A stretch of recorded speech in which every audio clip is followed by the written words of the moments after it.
மாவட்டத்தில் இருந்து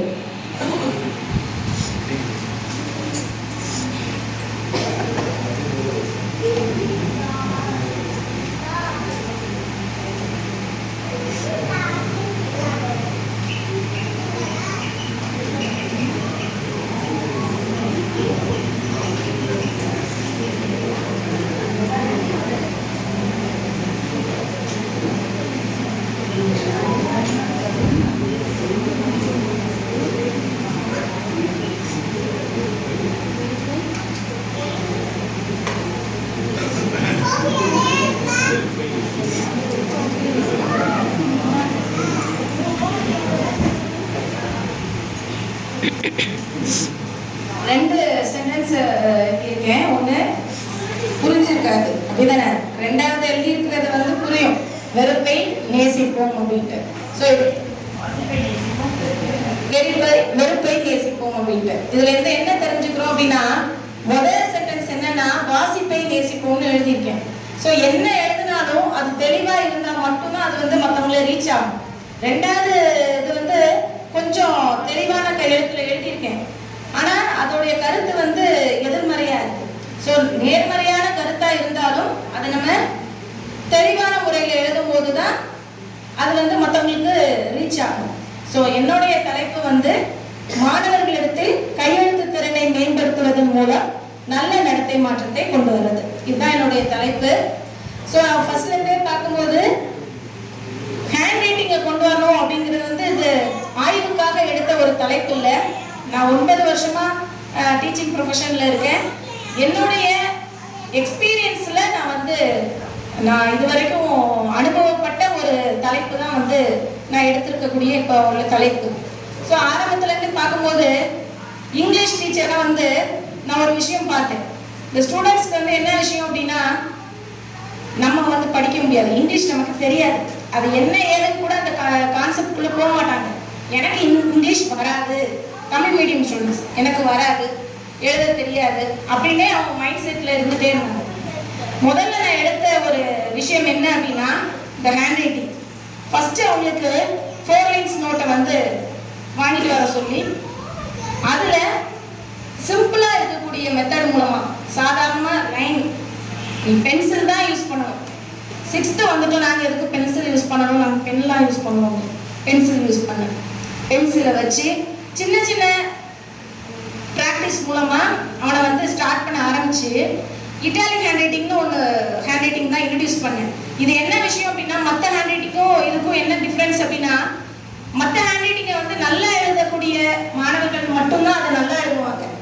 இந்த இட்டாலிக் ஹேண்ட் ரைட்டிங் வந்து பார்த்தீங்கன்னா நல்லா எழுதுகிற ஸ்டூடெண்ட்ஸ்க்கும் சரி, சுமாராக எழுதுகிற ஸ்டூடெண்ட்ஸ்க்கும் சரி, இந்த வளைவு நிலைவுலாம் இருக்காது, அவங்களையும் வந்து தெளிவாக எழுத வைக்க முடியும். இதை எக்ஸ்பீரியன்ஸாக நான் பார்த்துருக்கேன், அதனால நான் சொல்கிறேன். ஸோ அப்போ ஸ்டார்ட் பண்ணோடனே பென்சில் எழுதுறதுனால என்ன தப்பு வந்தாலும் உடனே அழிச்சிடணும். நம்ம வந்து அதில் எந்த ஒரு இதுவுமே கொடுக்கக்கூடாது. தப்பு இருக்கா உடனே அழிச்சு அதை திருத்தி எழுத வச்சு ஒரே மாசம்தான். ஃபர்ஸ்ட் அவனோட நோட்ல என்ன இருக்கும் அப்படின்னா, கடைசி பக்கத்துல 2 பக்கம் ஸ்ட்ரைட்டா விடணும், ஒரு பக்கத்துல முதல் நாள் டேட் போட்டு அவனுடைய ஓன் ஹேண்ட் ரைட்டிங்ல எழுதியிருப்பான். அதே மாதிரி வித்தின் a month ஒரே மாசத்துல நான் ஹேண்ட் ரைட்டிங் சொல்லி கொடுத்ததுக்கு அப்புறமா கடைசியில அவன் எழுதுன ஓன் ஹேண்ட் ரைட்டிங் பக்கத்திலேயே இந்த இட்டாலிக் ஹேண்ட் ரைட்டிங்ல இருக்கக்கூடிய ஒரு பேராகிராஃப் எழுதுவான். அவனே கம்பேர் பண்ணி பார்ப்பான். இது வரைக்கும் பாசிட்டிவ் ஃபீட்பேக் மட்டும்தான் வந்திருக்கு. ஒரு சில பேர் வந்து நெகட்டிவ் இது சொன்னாலும் கூட அந்த பசங்க இப்போ 10th 12th முடிச்சு காலேஜ் போன பசங்க இப்போ வந்துட்டு மிஸ் நாங்க சொன்ன மாதிரி என்னோட தங்கச்சி என் தம்பிலாம் வந்து கஷ்டமா இருக்கு, இட்டாலிக் ஹேண்ட் ரைட்டிங் ஸ்பீடு வர மாட்டேங்குன்னு என்கிட்ட சொன்னாங்க. ஆனா நாங்க இப்போ அதை புரிஞ்சுக்கிறோம். ஏன்னா நாங்க காலேஜில் போகும்போது என் ஹேண்ட் ரைட்டிங் எப்படி இருக்கு அப்படிங்கிறத நான் தெளிவாக நான் சொல்லும் போது, நான் எழுதும் போது எனக்கு அது ரொம்ப ஒரு பெருமையா இருக்கு. அதனால என் தங்கச்சிட்டையும் இப்போ வந்து கஷ்டப்பட்டேன்னா, இஷ்டத்தோட கஷ்டப்பட்டேன்னா கண்டிப்பா வந்து நல்லா எழுதிடலாம் அப்படின்ட்டு. ஸோ இந்த ஃபார்மேட்டை நான் ஃபாலோ பண்ணிட்டே வந்தேன். கண்டிப்பா அது வந்து 6th மட்டும் இல்லை, 10th நான் ட்ரை பண்ணேன். 10th புதுசா ஒரு கிளாஸ் கொடுக்குறாங்க 10th ஸ்டாண்டர்டுக்கு, ஹேண்டில் பண்றேன். 1 month நான் அந்த இதை வந்து எனக்கு வந்து நான் ரிசல்ட் வரணும், மார்க்ஸ் வரணும், ஆனா அந்த 1 மந்த்தும் என்னுடைய கிளாஸ் டைம்ல ஒரு 20 or 30 மினிட்ஸ் ஹேண்ட் ரைட்டிங் மட்டும் நான் ஸ்பெண்ட் பண்ணேன். அவங்களுடைய பேப்பர் பிரசன்டேஷன் நல்ல ஒரு மாற்றம். அதுல இருந்து டீச்சர்ஸும் சரி ஸ்டூடெண்ட்ஸும் அவங்களே வந்து என்னன்னா, நான் படிக்க மாட்டேன், எனக்கு இங்கிலீஷ் வராதுங்கிறவனுக்கு இங்கிலீஷ் என்னால எழுத முடியுது, அப்பா ஐ கேன் ரீட், அடுத்த ஸ்டேஜுக்கு அவன் வரான். ஸோ என்னால வந்து இங்கிலீஷ் யாருக்கெல்லாம் வந்து இங்கிலீஷ்னா அவன் வந்து அது என்ன ஏதுன்னு கூட அந்த கான்செப்ட் குள்ள வராம ஒதுக்கி வச்சிருந்தவன் என்னால இங்கிலீஷ் எழுத முடியுது, இங்கிலீஷ் மீடியம் ஸ்டூடெண்ட்ஸை விட நான் நல்லா எழுதுறேன், அப்ப என் ஹேண்ட் ரைட்டிங் நல்லா இருக்கு, அப்ப என்னால படிக்க முடியும். அவன் ஹேண்ட் ரைட்டிங் நல்லா இருக்குன்னு போது ஹேண்ட் ரைட்டிங் நல்லா இருக்கு, நான் பேப்பர்ல ஒண்ணுமே எழுதாம இருந்தா அதுல நல்லா இருக்க மாட்டேங்குது. இங்கிலீஷ்ல நான் ஹேண்ட் ரைட்டிங் மட்டும் நல்லா இருக்கு, என் ஆன்சர் எதுவுமே இல்லை, அதுக்கு நான் வந்து 1 மார்க் 2 மார்க் வாங்கிட்டு இருக்கேன், இது நல்லா இல்லைன்ட்டு அடுத்தது கொஞ்சம் இங்கிலீஷ்ல படிக்க ஆரம்பிக்கிறான். ஸோ இப்படி இந்த ஒரு விஷயம். அது மட்டும் இல்லாம அந்த அவனோட நடத்தை மாற்றத்துல என்ன மாற்றம் வந்துச்சு அப்படின்னா, ஃபர்ஸ்ட் எடுத்தோன்னே ஒரு செல்ஃப் கான்ஃபிடன்ஸ். அது எழுதி முடிச்சுட்டு அவன் ஹேண்ட் ரைட்டிங்கை பார்த்தோன்னே அதை நான் நேரடியா பாக்குறேன், நம்மளால முடியுது, நம்ம ஹேண்ட் ரைட்டிங் அப்படி மாறுது. அதனால இதுல ஒரு விஷயம் என்ன அப்படின்னா, பிராக்டிஸ் மேக்ஸ் பெர்ஃபெக்ட். என்ன இருந்தாலும் என்னால அடிச்சு சொல்ல முடியும், யாருனாலும் சொல்ல முடியும். 1 மாசமோ 2 மாசமோ எப்படிப்பட்ட ஹேண்ட் ரைட்டிங்கா இருந்தாலும் நம்ம நினைச்சோம்னா கண்டிப்பா மாற்ற முடியும். நான் முன்னாடி சொல்ல கேள்விப்பட்டிருக்கேன், ஹேண்ட் ரைட்டிங்னா இப்படிதான் மாத்தவே முடியாது அப்படின்ட்டு. அப்படிலாம் கிடையவே கிடையாது. Practice practice makes perfect. நம்ம திரும்ப திரும்ப அந்த பசங்களுக்கு சொல்லி கொடுத்தோம்னா, ஒரு ஆஸ் அன் இங்கிலீஷ் டீச்சரா இங்கிலீஷ்ல வந்து ஒரு நல்ல மாற்றத்தை ஸ்டூடெண்ட்ஸ்ட கொண்டு வரணும்னா, இந்த ஹேண்ட் ரைட்டிங் ஒரு பெரிய லெவல்ல நம்ம நினைப்போம் ஹேண்ட் ரைட்டிங் தானேன்னு. ஆனா அந்த ஹேண்ட் ரைட்டிங் வந்து not only for the 6th standard students but also for the 10th standard students, அவங்களுடைய பேப்பர் பிரசன்டேஷனுக்கு it's very very fruitful for the students. So அவங்க வந்து பார்த்தீங்கன்னா ஹேண்ட் ரைட்டிங் மாறினோடனே அந்த பேப்பரே வந்து அப்படி ஒரு நீட்டாக இருக்கும். மொத்த கிளாஸுக்குள்ள ஹேண்ட் ரைட்டிங் என்னன்னா, மற்ற இதில் கர்சிவ் மாதிரி இல்லாமல் வளைவு நெறிவுலாம் எதுவுமே இருக்காது. ஸோ அப்போ அவங்க இட்டாலிக்கில் எழுதும்போது அவங்களுடைய ஹேண்ட் ரைட்டிங்ல சின்ன சேஞ்ச் தான் இருக்கும், அது பார்க்கறதுக்கு நீட்டாக இருக்கும். ஸோ அப்படி கொண்டு வரும்போது அவன்கிட்ட வந்து ஒரு பெரிய மாற்றம். இதனால அவன் வந்து என்ன செய்யறான், தன்னம்பிக்கை முதல்ல வருது, கவனமா அடுத்து இங்கிலீஷ் கிளாஸை கவனிக்க ஆரம்பிக்கிறான். ஸோ அதுக்கப்புறமா ஒரு ஒழுங்கு வருது, நம்ம கரெக்டா பண்ணணும். அது ஹேண்ட் ரைட்டிங்ல மட்டும் இல்ல, மற்ற விஷயங்களையும் அவனுக்கு வந்து ஒழுங்கு வருது.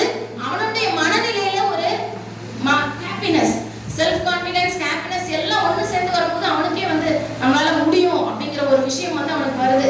அதை வந்து நான் உணர்வு பூர்வமா நான் அனுபவப்பட்டேன். ஸோ இது வந்து ஆய்வுக்குன்னு ஒரு குறுகிய காலத்துல எடுக்காம நான் ஆசிரியரா வந்த வருஷத்துல இருந்து இதை நான் இம்ப்ளிமெண்ட் பண்ணி அதுல இருந்து கொண்டு வந்த விஷயம். இது மூலமா நிறைய அது மட்டும் இல்லாம அந்த ஸ்டூடெண்ட்ஸ் சில பேர் பாத்தீங்கன்னா நல்ல இன்ட்ரெஸ்டா எழுதுவாங்க.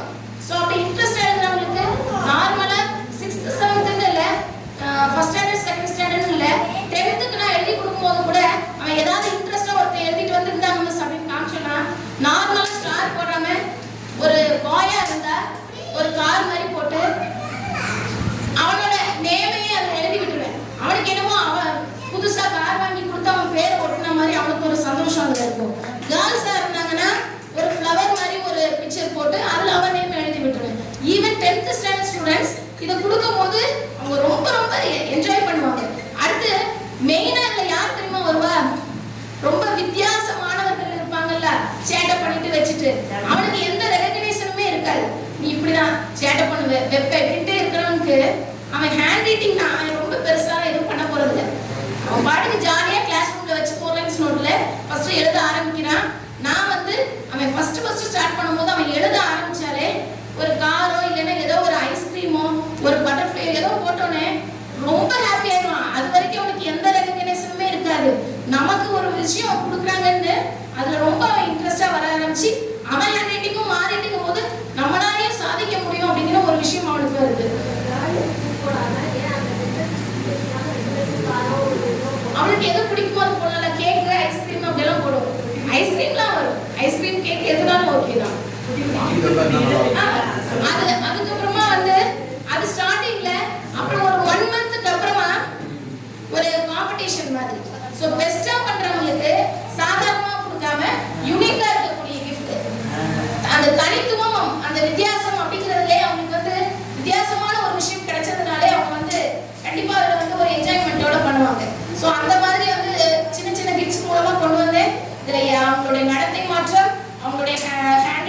வச்சு மெயினா ஹோம்ஒர்க் செஞ்சுட்டு வர ஆசைப்படுவாங்க ஹேண்ட் ரைட்டிங் மாறதுனால. கண்டிப்பா நீங்க வாங்க 1 மந்த்ல உங்க ஹேண்ட் ரைட்டிங்கை நான் மாத்தி காமிக்கிறேன்.